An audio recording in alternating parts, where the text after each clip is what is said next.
Thanks for keeping it tuned to Smooth 98.1, your love music, love life station. Ayokunmi here on a hump of the week Wednesday, Christmas morning. I need to add, yes, we are fully in the Christmas spirit, people. It's 16 minutes past 8 a.m. And I'm so psyched to take a walk into the locker room because it just means sporting action. I love sports. You love sports as well. And joining me, as always, she is the number one sports fan in Nigeria, as far as I'm concerned. The one and only Tega Supreme on a Christmas morning. Good morning to you, Tega. Merry Christmas. Merry Christmas! I should have had bells to be ringing. That was my plan. And I was supposed to do the ho, ho, ho. But I'm from Africa. We don't ho very much. All Oh, we right. don't. So, good morning, everybody. Hope you're having a wonderful day so far. I know some of you have not even slept. From last night, you just partied till the morning. Mm, So Merry Christmas, everybody. What's happening? Today is Christmas Day, and that means NBA. Yes, so we'll be talking about the NBA, NBA Christmas matches, Christmas games.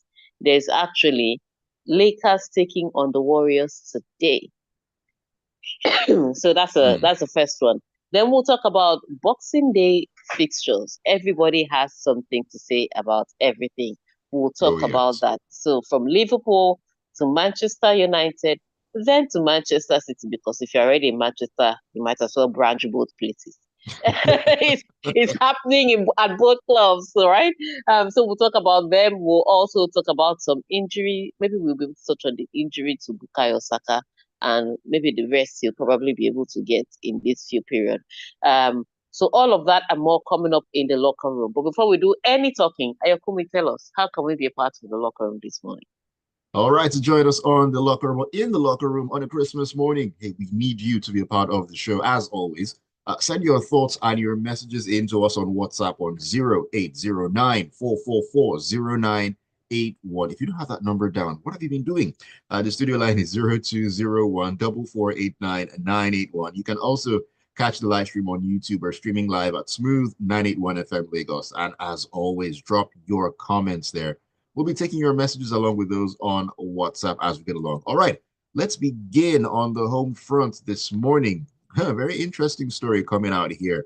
Now, the presidential committee set up to ensure that the Super Eagles qualify for the 2026 FIFA World Cup reportedly received 3 billion naira from the federal government. Take a 3 billion. Shouldn't they put that money somewhere else? Because it's not Uh, looking it, fresh. so I'm coming. So 3 billion naira, and they've already put it in the 2025 budget.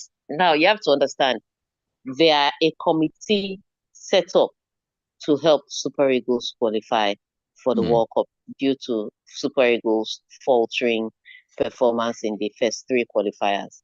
Here are the common questions, or let me not use common. Here are the basic questions that even the committee members should have asked themselves. Why exactly is there a committee to try and get these guys to qualify? The NFF is in charge of football. The NFF has a technical committee in charge of football. So that's covered. And then when you go to the National Sports Commission, they have the National Sports Commission itself, and they have the different teams now in charge of different sports. Now, this committee that was set up, according to the federal government, they're supposed to help with financial, technical, and logistic support to get true. the Super Eagles to qualify for the World Cup. All the jobs they are doing should be handled by either one of the NFF. Sorry, will be handled. They already have these departments by the NFF Technical Committee, or the National Sports Commission. So why are you setting up another committee aside to do what exactly? We love You committees don't in understand. Nigeria. This committee, no, this committee is the most useless committee ever set up in anywhere in the world. It has no purpose. It fits no purpose. It will do no purpose because the purpose that they fulfill have already been set aside for. But it is the most ridiculous way to spend money. 3 billion naira in next year's budget. I saw the news yesterday. I did not know how to get angry. They are supposed to help with financial, technical, and logistic support. As who? So what is the NFF's job? Sit down, look. What's the National Sports Commission doing? Sit down, look. You just put together a bunch of people to do jobs that already have people that will do them. I would have been upset if they said, oh, we're going to give the NFF 3 billion naira to motivate them to qualify for the World Cup. You understand the incentive. You now set up a separate committee. It's the most ridiculous thing I've heard. There's nobody that can make it make sense. It is beyond common sense. A 5-year-old will not play and set up a committee like this. It is ridiculous. But here we are in 2024. No, 2025, because the money is in that budget. It's in the 2025 budget. Here we are with the most ridiculous committee setup with 3 billion naira to play around. And then somebody said he's happy we are now managing because his friend that used to have 5 Rolls Royce now has 1 Honda. We bless God. Merry Christmas, everybody. Let's just go to the next story. So, guys, not having it this morning. On to the next story, and we're heading to the US of A. It's all about the NBA. Well, LeBron James made his Christmas debut in 2003, and Sixers are Boston among 5 NBA games to be showcased on Christmas Day. Looks like that is a tradition in the US. And as Tega mentioned earlier, it's going to be the Lakers playing a huge game right here on Christmas Day. Tega, take us through this one. Yes, and the reason the story started the way it started with talking about how LeBron James made his first, Christmas Day game, played his first Christmas Day game in 2003, and then 10 days later, when Bayana was born, is because when Bayana and the San Antonio Spurs will be playing in New York at the Madison Square Garden today. And so we are going to be fed with several games, but the 2 of those games just show the incredibility of LeBron James's legacy, because this guy is going to turn 40 and he is still competing in the NBA. And he has one of the biggest and best rivalries on the day, because it's going to be LeBron James versus Steph Curry. Now, at the Paris Olympics, they teamed up together to win a gold medal. But this time, they'll be squaring up again for another game with 2 legends in another rivalry. I remember the last time they both met, LeBron was like, how do we keep doing this? Why are we still here? The answer was, when you retire, you will know. But yes, that's how long those guys have been in the NBA, and they're both still competitive, and they're going to be one of the highlights fixtures for today. So fantastic one with Golden State Warriors and LA Lakers. Both of them, well, the Lakers are a bit like my power supply, off and on. You never know when you will get it. You never know when it will go. Yeah, because there was a time they had a run of 5 straight losses and all of that. And then the Golden State Warriors are not like my power supply. They are more like Band B people's power supply. So they have a run of losses and then they have a run of wins. And so it's going to be 2 teams that are trying to find some consistency squaring up against each other. Now in the East, it'll be 76ers against Boston Celtics. Now, Boston Celtics was looking like the team to beat all through the season. Then in the recent weeks, they started to struggle with injuries to Jason Tatum and to Jaylen Brown and some rotational problems. So they'll be having a few losses here and there. 76ers, on the other hand, started the season very poorly. And then Joel Embiid came back and decided to win 1 or 2 games here and there. In fact, in their last game, the most ridiculous thing in NBA has happened.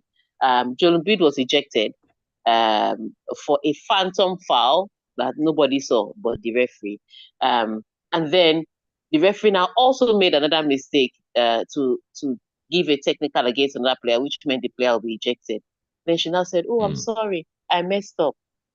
And everybody like, "You said that into the mic, you know that, right?" So Why didn't why exactly. why Even didn't when they use no, even VAR? even when look, you don't review everything, but even when the referees make mistake, you're supposed to stand on your 10 fingers and 10 toes and say, "I did what I did." But she said in the middle of the game, "I messed up," and I was just like, "Oh my God." Well, on one hand, she admitted her mistake. On the other hand, you don't ever do that. So let's see how the games will pan out. Let's see how the games will pan out. It's going to be five amazing games coming up today on Christmas Day. So if you are someone who is in love with basketball, definitely you will enjoy your feel of great action. All right, let's head into the Premier League and talk about Ruud van Nistelrooy, who is very determined to keep sight of the bigger picture after recent defeats followed a winning start to his reign as a Leicester boss.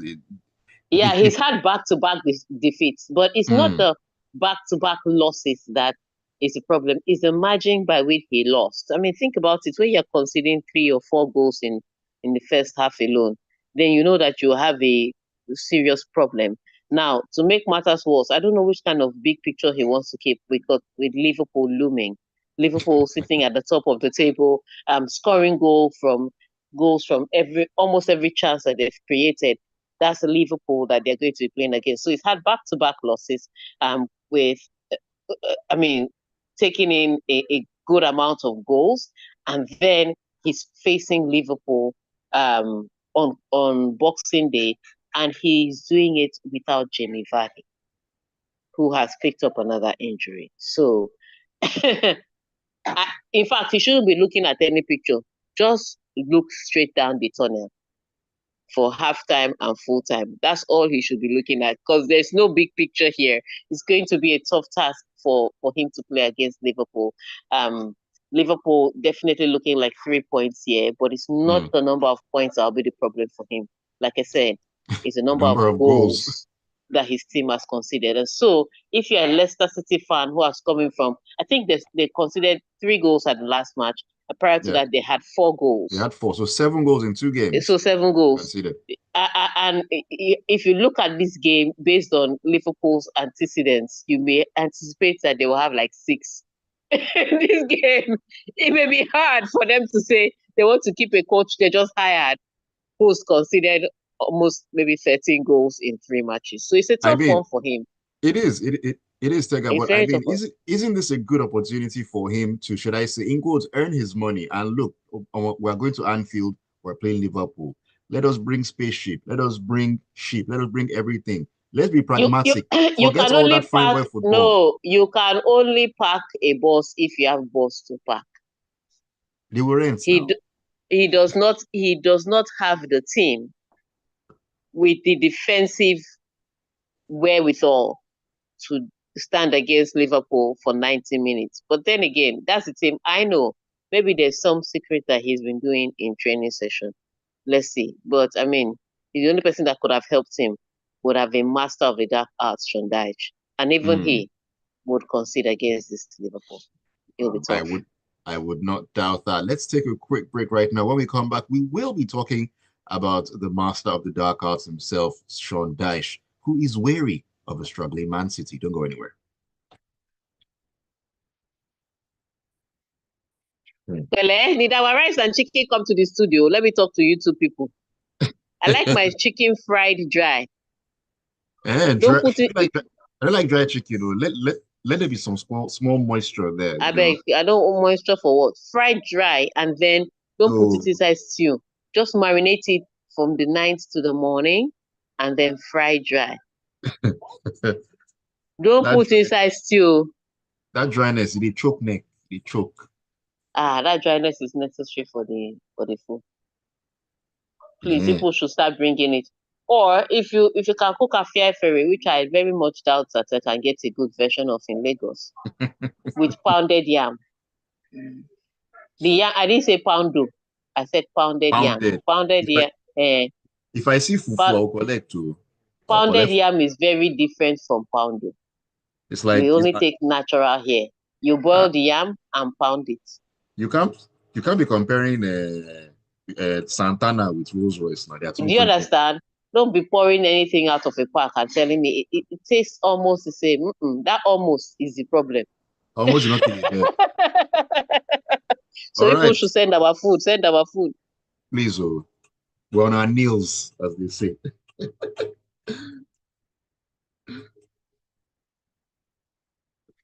All right, welcome back into the locker room on a Christmas morning. It is 32 minutes past 8 a.m. My name is Ayokunmi, and of course, we are taking a look at the sporting news and sporting action that has gone by, and of course, that we are most looking forward to. There's so much to enjoy from football to basketball and in between. Tega is also in on a Christmas morning, having great conversation and, of course, banter all around. That's what makes it a whole lot beautiful. And what makes it even better is when you join us and share your thoughts with us, your messages as well, and really just keep spending time with us. So WhatsApp number remains 0809 444 0981. 0809 444 981 is the WhatsApp number. The studio line is 0201 4489981. These are numbers that you should have down. Write them down. Put them on speed dial if you need to, but they must be saved on your phones.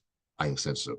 YouTube, we're at Smooth 981 FM Lagos. Smooth 981 FM Lagos. You can drop your comments there as well. Okay, let's get back in. Still in the Premier League, Tega. I mentioned the master of the dark arts, Sean Dyche, who's been speaking, and he has insisted that there's no chance of his side being lulled into a false sense of security against faltering Premier League champions Manchester City. I know Everton tend to be pragmatic and all that, but there's no better time to play City than now, don't you think?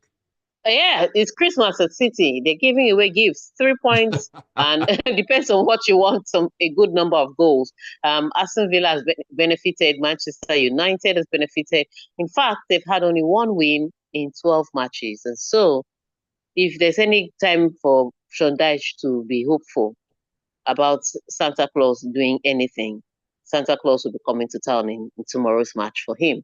I think the bigger issue would be if he doesn't find a way to beat Manchester City. Again, Manchester City's biggest problem is how square they're defending it and how teams catch them on the counter. And Sean Dyche's team knows how to catch teams on the counter. In fact, last weekend against Chelsea, people were talking about how Everton defended against Chelsea, but they forgot to mention that there were several opportunities that Everton had Mm, against mm, Chelsea. That true. Sanchez had to pull out his inner, earlier Peter Cech before the collision. Sanchez had to pull out that kind of performance to keep Chelsea in it and give Chelsea 1 point. And so ultimately, they don't have the worst squad ever. So, yes, I think the person that will be really worried tomorrow would not be Sean Dyche, would be Pep Guardiola. Hopefully, he will not scratch his head again. But yeah, he's the one that should be worried because it's a really tough time for them. Unfortunately for Manchester City, they play in the English Premier League where there are no breaks. Because if they played in Barcelona, I know they need a break. They would have had the time to go on break Mm. and Or then even in recover. Germany as well. Even in Germany, yeah. It's just that they play in England, yeah. So it's a tough one. So Sean Dyche he's giving the right answers. I'm not lulled into any false sense of security. I'm going to be on this 100%. He's giving the right answers, but ultimately, the team that is really worried, the team under pressure to deliver, is Manchester City. Mm. Man City under all sorts of pressure to deliver. Now let's talk about a man who I don't know if it's too early to say he's under pressure, but hey, I mean you might have a different perspective. Ruben Amorim, he has questioned the decision making of those close to striker Marcus Rashford, who has been left out of the squad for the last 3 games. So, when he left Marcus Rashford out of the squad, everybody and their pets could tell why he left him out of the squad. But he was claiming that, oh, it's just a tactical thing. Tactical thing, Gamacho is back, Marcus Rashford is still in the woods. Well, Gamacho with a different hair color. I think the guy was like, okay, the principal is looking at me now. I have to be a good boy. I will Mm, tuck in my shirt. I will undye my hair. Gamacho has completely changed to look like someone that is trying to focus on football. Is rebranding. He's rebranding, yes, like a serious student. Unfortunately, for Marcus Rashford, it seems like he's out of the door. Already talking about, new challenge. And Amorim is like, why would you say new challenge when you're still here? But even Marcus Rashford can see the proverbial hand on the wall. And so his team is probably even doing PR for where they can go to next. Some people are already talking about going to Arsenal, the team that collects everybody's rejects. But so far, it doesn't look good for Marcus Rashford because you've left him out of 3 games. You keep claiming that if he comes to talk to the coach, and maybe the coach will talk to him, but he's available to you at trainings. If you're not talking to him, then you're already looking for a way out for him. So I think Amorim, he has to answer these questions because Marcus Rashford is an English player who's played on the English national team and delivered results for them sometimes in the past. And then he's an English player in the English Premier League. So the English press will ask you these questions. And they have to ask you because it's Marcus Rashford we're talking about here. However, I think even when he says all these things like he doesn't like the people that are advising Marcus Rashford. I'm like, if you're the one advising Rashford, wouldn't you tell him the same thing? I mean, judging by all the circumstances, you would tell him the same thing. He didn't even put him on the bench. At all. To say, you understand? To say that there was a hope that if the match is hard, we'll pick you. So if you're Marcus Rashford, you can begin to tell when you are now the guy that is on your way out. So it's a tough one to fully blame Marcus Rashford. But it's also understandable why Amorim is doing what he needs to do. He's a guy that needs to get results and hasn't managed to win back-to-back games since he took over, even if he's the second special one. He's the one that everybody was hopeful would turn things around. And when he beat Manchester City in the 90th minute of the derby, it looked like they were on the right path, only for them to go and lose 3-0 to Bournemouth. So he needs results. And he needs players that will deliver those results. And you cannot be earning the kind of money that Marcus Rashford is earning and not be delivering the results he wants. So it's understandable why he's taking the stand. But why he's feigning surprise at Marcus Rashford's and his team's reaction was upsetting me. Like, own it with your full chest. Yeah. Right. We understand.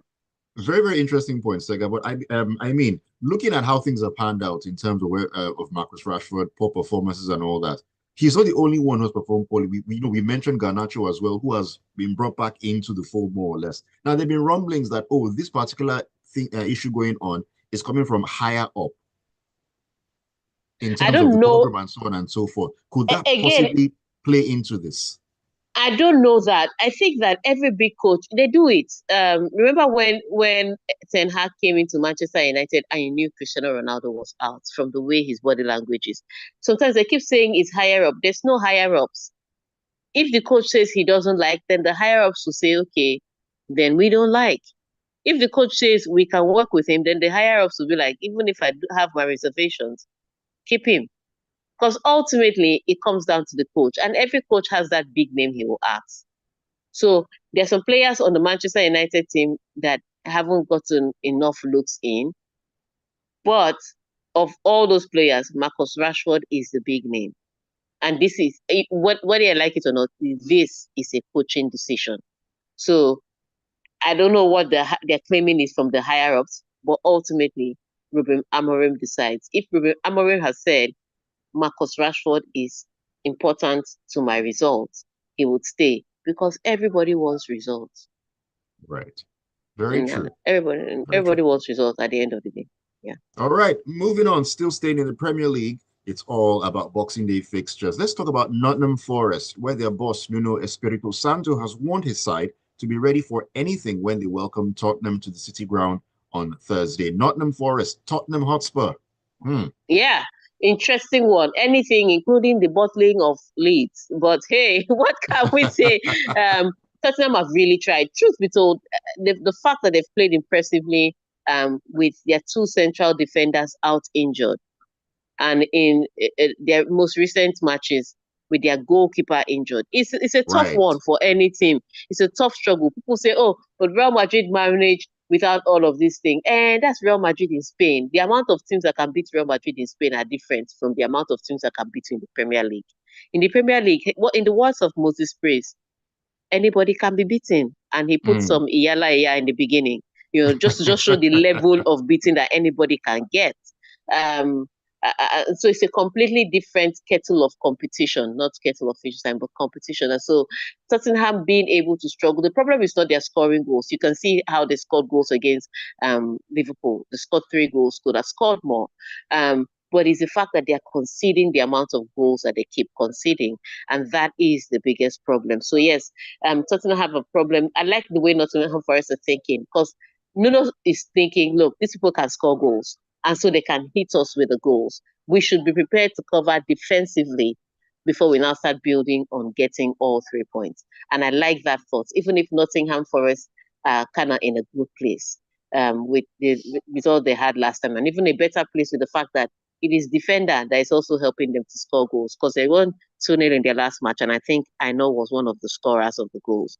And it was not the first time. That's his second goal behind that wonder goal he scored a couple of matches ago. So it's a good team. The team is in a good place. They're in good form. They're the team that beat Liverpool, and Liverpool beat Tottenham. I know that football is not mathematics, but sometimes you have to take these things into cognizance. So they're in a good place. However, he's also wary of the fact that Tottenham scores goals. So tomorrow's game could come down to who can outscore the other. So if match ends 3-2, if match ends 3-2 in favor to Tottenham, they've still lost, even if they scored 2 goals. So that's why he has to tell his team to be wary. All right, let's head over to Stamford Bridge, where Chelsea midfielder Enzo Fernandez struggled to live up to his hefty price tag following his arrival at the club in January last year. But the Argentine says his recent upturn in form is down to developing a good understanding with coach Enzo Maresca. Yes, this is one of those players also attributing their recent success to Maresca. I think it's a function of the fact that this is his second season, so he's had time to adapt. But if he says Maresca is part of it, who am I? Am I the one whose career is starting to look up? It looked like the season was going to start badly for Enzo Maresca, from singing the racist song on the bus to a few players getting on him to now finding his way back into the squad. But he is a key part of Maresca's team marching forward. Now, for Boxing Day, it is a London derby, a fantastic one, because Chelsea is playing against Fulham. Now, we all know the team that Fulham is. Fulham is that team that you meet that even if you manage to beat them, you recognize that you worked for that beating. There are no free points with Fulham. And so it's going to make it even more interesting, because both of them London teams. Now it's a London derby, so it can turn very different. But Maresca is just Enzo is just giving us an insight into the locker room of Chelsea, that players are ready to put their all on the line for this manager. We've seen upturn in performance with Nicholas Jackson. We've seen upturn in performance with what's his name now? The winger, the Nigerian winger that they played. Thank you, Madueke. We've seen an upturn in form with Maresca. We've seen with Caicedo. You're looking at that team, suddenly everybody's playing at their optimal level. And once they start attributing it to the manager, you know that your own is finished. They are ready. This is just beyond fitness and form. They are ready to play for this manager. So it's going to be tough for any team facing them. Like Everton found out last weekend. But like Everton, Fulham can also set up in such a way that they don't get out of this match empty-handed. True story. It's going to be an interesting set of fixtures. Come tomorrow and Thursday. Come tomorrow, I beg your pardon. That's Boxing Day in the Premier League. All right, let's take some messages as we get ready to get out of the locker room this morning. Ayo from Festac says, Merry Christmas. Merry Christmas, Tega. Of your favorite, never come out your body a bit. Today that you're talking about the NBA, please talk about this 3-point review they are thinking of in the NBA. What's your opinion? I think it's ridiculous. I mean, they've already put it. They might have. Can you hear me? Yeah, we can. Yeah, they've already put it. They might as well leave it. I think they're also like me, who believe that Steph Curry to some extent has damaged the NBA, because now you don't see people play the way they play. It's all about ball rotations, kick out the ball to the 3-point line and then try to get 3 points there. It's killing the ultimate style of challenge, attacking the paint and all that you used to see prominent in the NBA. So I understand what they're trying to do, but I totally understand what they're trying to do. But I don't know that they can achieve it just by removing the 3 points. It's the way it is. Basketball has progressed. Is if it can progress and come back around. There was a Mm, time football progressed and removed number 10. Now it is progressing to come back around. People are beginning to look for that midfielder again. So it will happen in basketball. mm. Indeed, things change. Time changes everything. All right, Nathan Njoku says the 3 goals we conceded against Spurs pain me die. I hope we don't concede any against Leicester tomorrow. Total beatdown. And he further says Everton's last 4 fixtures: Liverpool postponed, Arsenal a draw, Chelsea draw, and now City. On a good day, it would have been all doom for Everton, but it's like they don't want to go to their new stadium playing in the Championship. That is enough motivation for them, really looking at things. All right, all right. Thank you all for sending your messages and keeping it locked to the locker room on Smooth 98.1. And of course, big thank you to you, Tega, for joining me as always. Thank you, everybody. Thank you for your messages. Thank you for streaming on YouTube. And have a Merry Christmas. Remember, be kind to people much more than you're willing to share your food with people, because people need your kindness at a time like this. All right? Have All a right. Merry Christmas. When we come back on Friday, it will be more banter, whether your team lost or your team won. Have a good one.